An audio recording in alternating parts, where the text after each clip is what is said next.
Et si la seule méthode non chirurgicale dont les hommes plaisantent depuis des années était en fait étayée par une véritable science clinique, c'est précisément la raison pour laquelle la thérapie de traction pénienne mérite un examen sérieux, car elle ne repose pas sur des vœux pieux ou des mythes sur Internet.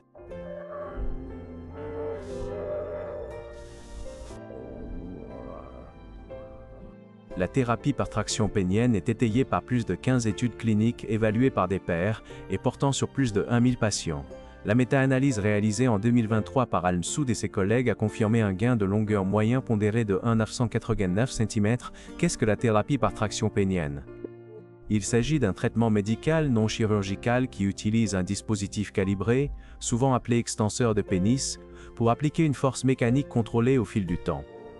Cette force déclenche la mécanotransduction, la réponse cellulaire à la contrainte mécanique qui stimule le remodelage des tissus et la nouvelle croissance.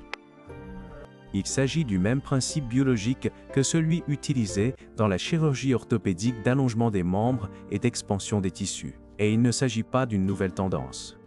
Le docteur Jørn Ege Siana, chirurgien plasticien et co-inventeur, a mis au point la traction pénienne avec Danamedic Apps, Danemark en 1994, ce qui en fait l'inventeur de la catégorie et le premier dispositif de traction pénienne sur le marché. Cela fonctionne-t-il vraiment? Oui, et les preuves sont plus solides que la plupart des hommes ne le pensent. Les données cliniques publiées montrent des gains de longueur moyen d'environ 1 à 3 à 2 x 3 centrés sur une période de 3 à 6 mois, lorsque le protocole est suivi de manière cohérente. Dans un essai contrôlé randomisé réalisé en 2021, Tuzi et ses collègues ont constaté que les hommes utilisant la traction avaient gagné 1,1 cm contre seulement 0,3 cm dans le groupe témoin, avec une différence statistiquement significative. Cette différence est importante car elle nous indique que l'effet n'était pas aléatoire. La méta-analyse 2023 a regroupé 12 études et confirmé que la thérapie par traction pénienne produit des résultats mesurables et reproductibles dans différents groupes de patients et modèles d'études. Comment cela se produit-il au niveau des tissus? Les appareils de traction pénienne appliquent une tension calibrée de 900 à 200 grammes le long de la tige pendant 4 à 6 heures par jour.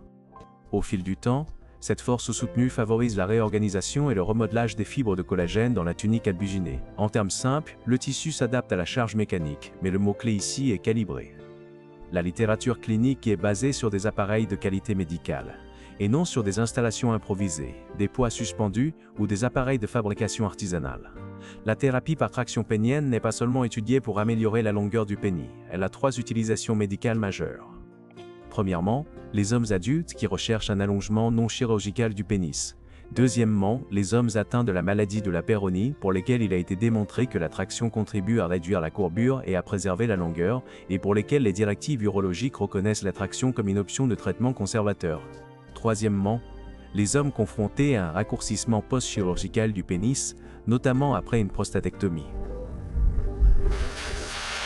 La sécurité est un autre domaine où les hommes ont tendance à envisager le pire, mais les données publiées sont rassurantes. Aucun effet indésirable grave n'a été signalé dans la littérature clinique. La méta-analyse a révélé un taux d'effets indésirables légers et temporaires d'environ 11,2 à 14,4%, principalement une gêne de courte durée, une irritation de la peau, des ecchymoses mineures ou un engourdissement qui disparaissent avec un ajustement ou un bref repos. Le risque de blessure reste extrêmement faible lorsqu'un homme utilise un dispositif médical de classe 2 enregistré auprès de la FDA avec des réglages de tension calibrés. Le risque augmente lorsque les hommes utilisent des dispositifs non réglementés ou tentent d'improviser. Bien entendu, tout le monde n'est pas candidat. Les hommes souffrant d'une infection ou d'une inflammation génitale active, de troubles de la coagulation, d'implants péniens, de plaies ouvertes, d'une intervention chirurgicale récente dans la région ou de priapisme ne doivent pas commencer la traction sans supervision médicale directe. Les hommes souffrant de dysfonctionnement érectile doivent également consulter un urologue, car la cause sous-jacente peut nécessiter un traitement distinct. Enfin, la thérapie par traction pénienne n'est pas recommandée pour les hommes de moins de 18 ans.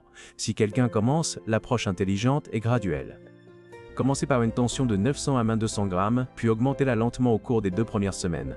Faites une pause de 10 à 15 minutes toutes les 2 heures. En cas de douleur, d'engourdissement ou de changement de couleur de la peau, arrêtez immédiatement et réévaluez la situation. La constance est plus importante que l'agressivité. Un dernier point très important. Toutes les études cliniques sur la thérapie par traction pénienne ont utilisé des appareils de qualité médicale fabriqués par Danamedic Apps au Danemark, la société qui a inventé la traction pénienne en 1984. Danamedic a vendu plus d'1 million d'appareils sous 5 marques en 32 ans. Par conséquent, si vous vous demandez si la thérapie par traction pénienne est réelle, la réponse est oui. Si vous vous demandez si la qualité de l'appareil est importante, la réponse est absolument oui. Utilisez les preuves comme filtre, utilisez un appareil médical calibré, et si vous voulez une option non chirurgicale fondée sur une science réelle, la thérapie par traction pénienne est l'endroit par lequel commencer.